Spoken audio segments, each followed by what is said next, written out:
This is the story of Ananias and Sapphira from the book of Acts. Chapter 5. In the early church, believers were sharing everything they had, selling property and possessions to help one another. Ananias and his wife Sapphira also sold a piece of land. But secretly, they kept part of the money for themselves.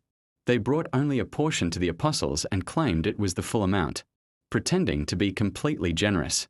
Ananias laid the money at the apostles' feet, smiling as if he had done the right thing. But Peter looked at him intently and said, "Ananias, why has Satan filled your heart to lie to the Holy Spirit and to keep back part of the money for yourself? You have not lied to men, but to God." At that moment, fear fell on all who were present. Ananias fell down and died instantly, and great fear spread through the whole church. About 3 hours later, his wife Sapphira came in, unaware of what had happened. She also brought a portion of money, thinking she could support the lie her husband had started. Peter asked her, "Tell me, is this the price you and Ananias got for the land?" She replied, "Yes, it is." Peter then said, "How is it that you have agreed together to test the Spirit of the Lord?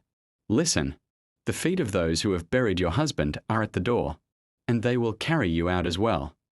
Immediately, she fell down at his feet and died. When the young men came in, they carried her out and buried her beside her husband.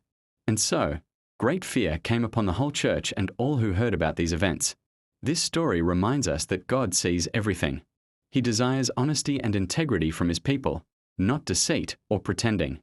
Lying to God has consequences, and living in truth and humility is what pleases Him. After Sapphira fell down, the whole church was filled with fear. Everyone who heard about what had happened trembled, for they realized that God sees all things, and that nothing can be hidden from Him. The young men came in and respectfully carried her body out, laying her to rest beside her husband. The events of that day became a powerful lesson to all the believers. It reminded them that integrity, honesty, and reverence for God were far more important than appearances or impressing others. The early church continued to meet together, praying and sharing their possessions, but now with even greater care to live truthfully and honor God in everything they did. The fear of the Lord spread through the city, and people began to see the power of God in a new way. His presence was evident among the believers, and great miracles were performed in His name.